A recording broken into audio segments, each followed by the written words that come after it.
आज की इस क्लास के अंतर्गत क्लास 9th के सभी विद्यार्थियों के लिए साइंस का वार्षिक पेपर इस क्लास में मैं आपको कंप्लीट करवाने वाली हूँ।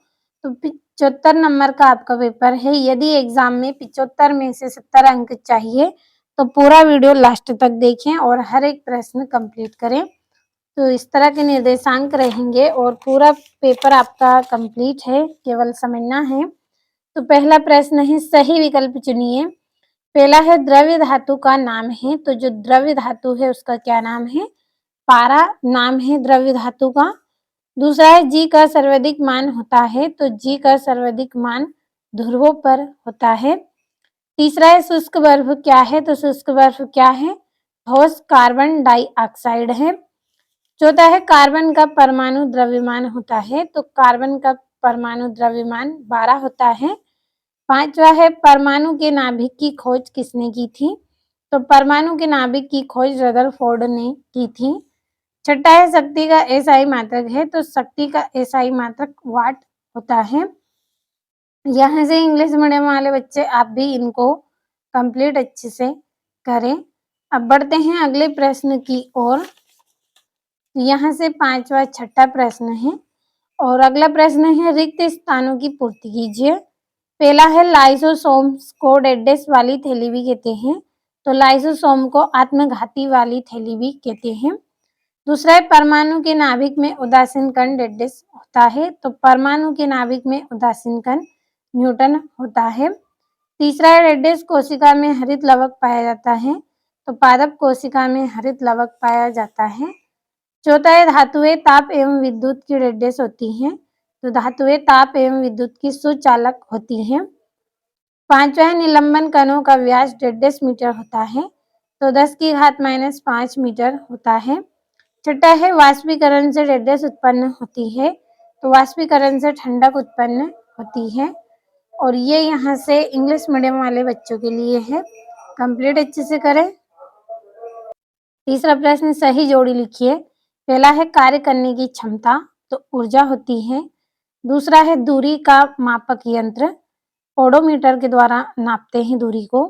तीसरा है 1 जूल, तो इसका रहेगा 1 न्यूटन गुणित 1 मीटर। चौथा है संयोजी ऊतक, तो इसका रहेगा रक्त है। और पांचवा है कोशिका, तो रॉबर्ट हुक। और संवेग का एसआई मात्रक, तो kg/-1 रहेगा। बढ़ते हैं अगले प्रश्न की ओर और ये आपकी यहाँ पे जोड़ियां हो गई। अगला प्रश्न है एक वाक्य में उत्तर दीजिए। पहला है आयोडीन एवं एल्कोहल के विलयन को क्या कहते हैं? तो आयोडीन एवं एल्कोहल के विलयन को टिंचर आयोडीन कहते हैं। दूसरा है बल का एसआई मात्रक लिखिए, तो बल का एसआई मात्रक n² है। तीसरा है एक ऐसी धातु जो कमरे के ताप पर द्रव्य अवस्था में पाई जाती है, तो पारा रहेगा। चौथा है संवेग का एसआई मात्रक लिखिए, तो संवेग का एसआई मात्रक kg/-1। पांचवा है तंत्रिका ऊतक का नाम लिखिए, तो तंत्रिका ऊतक का नाम न्यूरॉन है। छठा है हृदय की पेशियां किस प्रकार की पेशियां हैं? तो हृदय की पेशियां अनैच्छिक पेशियां हैं। और यहाँ से इंग्लिश मीडियम वाले बच्चों के लिए है, कंप्लीट अच्छे से आप करें। और अगला आपका जो प्रश्न है उसमें आपको सत्य असत्य लिखना है। पहला है हृदय पेशियां ऐच्छिक होती हैं, तो असत्य है। दूसरा है कंपोस्ट में कार्बनिक पदार्थ तथा पोषक तत्व बहुत अधिक मात्रा में पाए जाते हैं, तो सत्य है। तीसरा है सर जे थॉमसन ने एनोड किरणों की खोज की, तो सत्य रहेगा। चौथा है पौधों को पोषक पदार्थ हवा, पानी तथा मिट्टी से प्राप्त होते हैं, सत्य रहेगा। पांचवा है हृदय पेशी कंकाल से जुड़ी होती है, तो असत्य है। और छठा है विभाज्य योतक पौधों के वृद्धि वाले क्षेत्र में पाए जाते हैं, तो ये भी सत्य रहेगा। अब बढ़ते हैं हमारे अगले प्रश्न की ओर। तो यहाँ से इंग्लिश मीडियम वाले बच्चे आप भी कंप्लीट कर ले। और अगला प्रश्न है निम्न तापमानों को सेल्सियस इकाई में परिवर्तित कीजिए। और ये आपका यहाँ पे सातवां है समांगी और विसमांगी मिश्रण में अंतर आपको बताना है। और विलयन की सांद्रता बताने वाली कोई 2 विधि लिखिए। 8वां है उपधातु क्या है? किसी एक उपधातु का नाम बताना है, उपधातु की परिभाषा साथ में नाम भी बताना है। और आप किस प्रकार पुष्टि करेंगे कि दिया हुआ रंगहीन द्रव्य शुद्ध जल है? बढ़ते हैं 90वें प्रश्न की ओर। अगला है रदरफोर्ड द्वारा प्रस्तुत परमाणु के नाभिकीय मॉडल की व्याख्या कीजिए। और बोर बरी स्क्रीम क्या है? और 3 कक्षाओं वाले बोर के परमाणु मॉडल का चित्र बनाइए। और परमाणु के अपरमाणविक कणों के नाम लिखिए।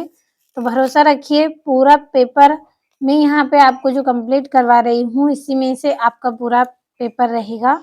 और ये 11वां है पौधों में वाष्प उत्सर्जन के कार्यों का उल्लेख कीजिए।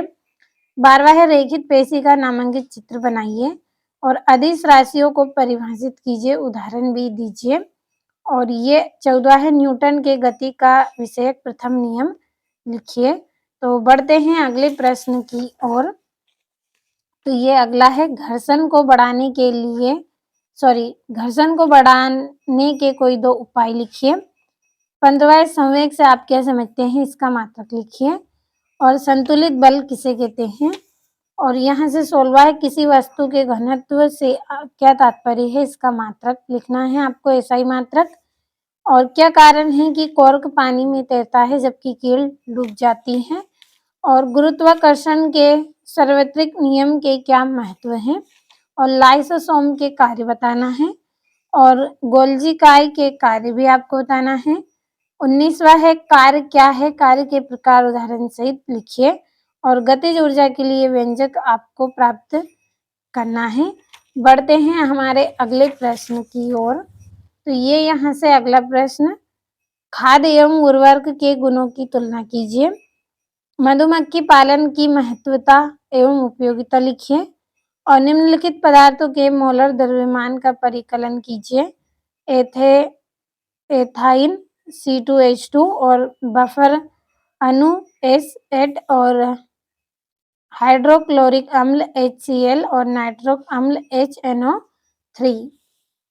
यहाँ से आपका 22वां, एक समान गति और असमान गति को उदाहरण से समझाइए। और ध्वनि के वेग, आवृत्ति एवं तरंग दैर्घ्य में संबंध आपको स्थापित करना है। और ये यहाँ से इसका अथवा आपको दिया गया है।